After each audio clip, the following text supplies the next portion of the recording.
이번 주에는 정읍시장 출마 예정자분들과 함께하고 있죠. 오늘 오후에는 김민영 전 정읍산림조합장 나와주셨습니다. 어서 오세요. 네, 반갑습니다. 먼저 이렇게 나와주셨으니까요. 본인 소개와 함께 지금껏 의미 있었다고 생각하는 대표적인 경력들 몇 가지 자랑해 주시죠. 네, 저는 정읍 산내 면에서 태어났습니다. 36살에 산림조합장의 전국 최연소로 당선이 됐습니다. 그래서 18년 동안 산림조합에서 근무를 하게 됐는데요. 2013년도하고 17년도 두 번에 거쳐서 경영평가 대상을 받는 그런 영광을 갖게 됐습니다. 대통령상도 50주년 행사 때도 받을 수가 있었습니다. 정읍의 구절초 축제를 제가 위원장을 맡아서 하게 됐습니다. 그리고 제가 지금 하고 있는 것은 더불어민주당 중앙당 정책위 부의장으로서 지금 활동을 하고 있고요. 요새는 또 생활체육에 관심들이 많잖아요. 그리고 거기에서도 지금 부회장을 맡고 있습니다.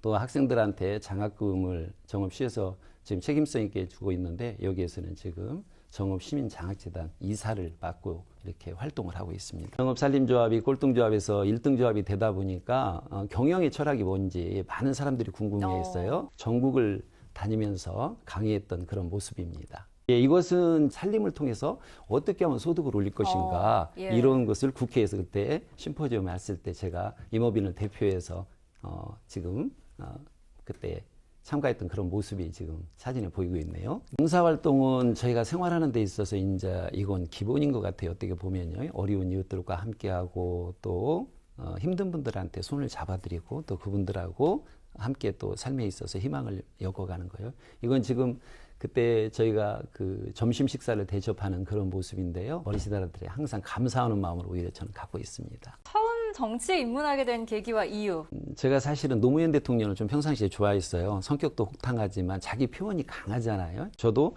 어려운 이웃이라든가 힘든 분들 이런 분들한테 손을 잡아줄 수 있는 정치인이 돼봐야겠다. 특히 행정가 가면 돼봐야겠다. 이런 생각을 하게 됐습니다. 이분들의 어려움이라든가 이분들이 힘든 거 그리고 이분들한테 희망을 전해줄 수 있는 좋은 계기가 되지 않을 것인가. 그렇게 해서 아마 정치를 시작하게 된 동기가 된 것 같습니다. 본인의 가장 큰 장점 하나 꼽아주신다면요. 저는 현장에 가서 일을 해결하려고 하고 현장에 가서 노력을 하고 현장에 가서 답을 찾고 두 번째 장점은요. 어떤 의사결정을 할 때까지는 저 혼자 하는 게 아니라 꼭 전문가 의견을 듣습니다.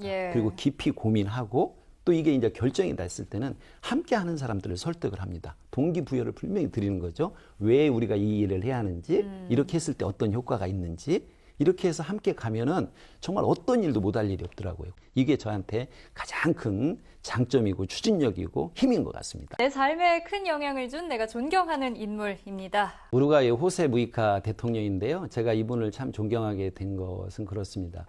이분들은 본인이 일반 시민이라는 것을 대통령 때도 잊지 않고 생활을 했던 것 같아요.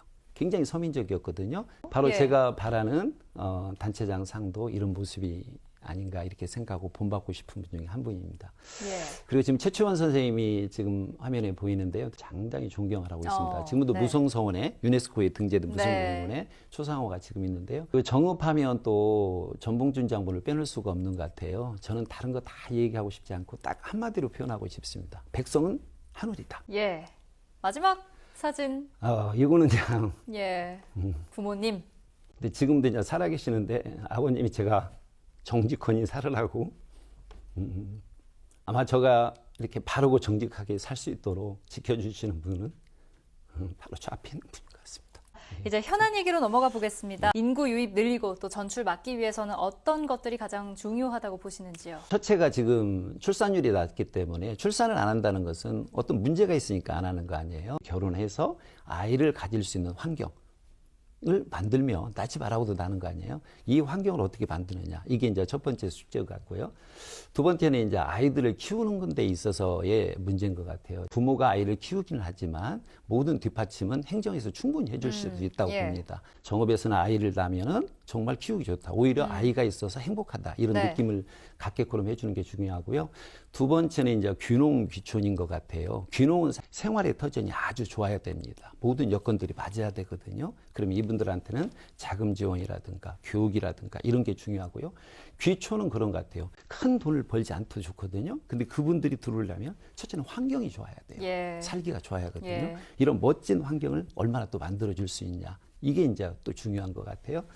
그 다음에 또 다문화 가정입니다. 가정을 잘 꾸려서 행복한 가정을 가질 수 있도록 정책적인 지원이 꼭 필요하다고 생각합니다. 또 이제 청년들이 그러면은 정을 떠나지 않아야 할 거 아니에요. 그러면 청년들이 창업하기 좋은 이런 도시가 돼야 돼요. 그런 제도를 좀 만든다든가 그런 소통이 될 수 있도록 하면 저는 정읍이 또 청년들이 창업하기에 가장 좋은 그런 곳이 될 수 있다고 저는 보고 있습니다. 예, 이런 게 어우러지면 좋습니다. 저는 예. 틀림없이 인구가 는다고 생각을 합니다. 네, 정읍 경제 침체와 관련한 얘기도 여쭙지 않을 수 없습니다.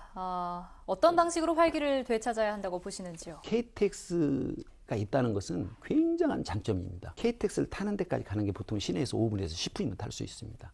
부안이나 김제나 고창이나 그 다음에 장성이나 영광, 순창, 또 전주도 일부도 KTX 타고 해서 오는 경우가 있습니다. 이분들이 정읍에서 거점이 돼서 이용할 수 있는 곳을 저는 꼭 만들라고 생각합니다. 이게 이제 마이스 산업 거점 센터인데요. 이곳에서 회의도 하고, 그 다음에 전시도 하고, 컨벤션 기능도 하고, 이런 것이 함께 이루어진다면 또 정읍의 축이 되는 거고요. 그러니까 교통이 좋으니까 이것들을 좀 10분 활용해서 이제 화면에 나와 있는 이런 사진, 예. 네, 사진에 나와 있는 그런 뭐 전시나 관광, 문화까지 모두 아우를 수 있는 곳이 바로 정읍이다. 이렇게 그렇죠. 만들고 싶으시다. 예, 거점을 정읍으로 두고 알겠습니다. 싶은 겁니다. 예. 농촌 경제도 사실 매년 어려워져 가고 있잖아요. 해법 어떤 것들 있을까요? 저는 그래서 이 농촌 문제도 정읍을 시내를 중심으로 해서 네 군데로 이렇게 지역을 좀 나눠봤습니다. 예.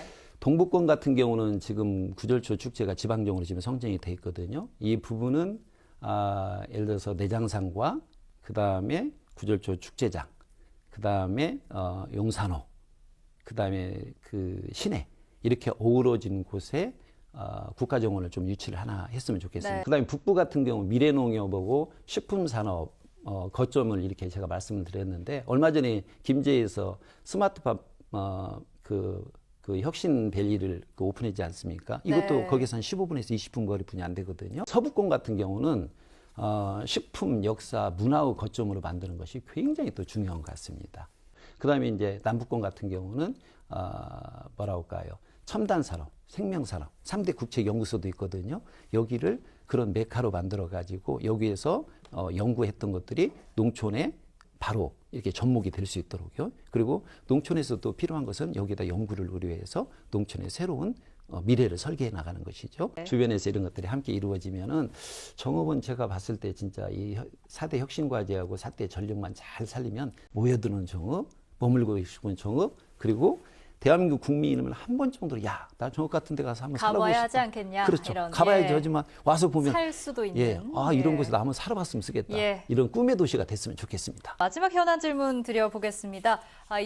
인구 문제와 맞닿아 있을 수 있는 그런 질문일 수 있겠습니다만 정읍시 청년 정책 구체적으로 어떤 방향으로 가야 한다고 생각하시는지요? 예, 청년 정책은 말 그대로 청년들이 와서 떠나지 않고 정읍에 머무를 수 있도록 하는 이거잖아요. 예. 그렇죠? 예. 떠나지 않는다는 것은 뭔가는 돈벌이가 돼야 돼요. 청년들한테요. 창업하기에 가장 좋은 곳이 되고 농촌에 있어서도 청년들이 꿈을 키울 수 있는 환경이 만들어져야 한다는 거거든요. 청년 정책에 있어서는 저는 무엇보다도 중요한 것이 소통이라고 생각합니다. 소상공인 같은 경우가 코로나 때문에 너무 어렵지 않습니까? 그럼 카드값을 우리가 좀 지원을 좀 해준다든가. 그럼 시내에서 소상공인들은 활발하게 경제가 활성화가 될 거 아닙니까? 저는 이런 것들을 찾다 보면 시내에서 젊은 사람들이 꿈을 가지면 얼마든지 경제적으로 활성화될 수 있는 방법이 있다. 예. 이렇게 하나하나 찾아가야 한다. 이렇게 생각을 하고요. 또 청년들이 살기 위해서는 결혼하기가 좋아야 할 것 같아요. 네. 결혼을 했을 때 대폭적으로 저는 좀 지원을 해줬으면 좋겠습니다. 또 창업 자금이 필요할 거 아닙니까? 네. 어떤 방법으로 시의 행정적인 예산 범위 내에서도 지금도 충분히 가능하다고 저는 보고 있습니다. 이자에 대한 차익만 해주면 되니까요. 금리가 낮기 때문에요. 이런 것들이 전체적으로 잘 어우러지면 청년들도 정읍에서 꼭 머물고 살고 싶고 또 외부에서 오히려 청년들이 와서 머무는 곳이 정읍이 되지 않을까 이렇게 생각을 합니다. 마지막으로 하고 싶은 말씀 듣고 오늘 이 시간 마무리하도록 하겠습니다. 예. 사실은 코로나로 해서 많은 사람들이 어려움을 겪고 있는 것 같습니다. 특히 소상공인들, 우리 청년들, 농촌, 자영업자들 이런 분들이 많이 어려워가고 있는데요. 사실은 준비를 하면 또 이 어려움이 기회가 될 수 있다고 합니다. 그래서 준비를 좀 잘해서 우리 함께 슬기롭게 이 어려움을 희망으로 우리가 만들어 갔으면 좋겠습니다. 저 김민영은 항상 생각하고 있습니다. 많은 사람들한테 제가 똑똑하기보다는 함께하면 힘이 될 수 있다는 거. 꿈이나 희망도 우리가 함께 있을 때 그게 현실이 되고 미래가 되고 우리의 삶의 우리의 모습이 되지 않을까 이렇게 생각합니다. 올 한 해도 이제 며칠 남지 않은 것 같습니다. 올 한 해 마무리 잘 하시고 가정마다 항상 좋은 일만 있으시기를 바라겠습니다. 대단히 고맙습니다.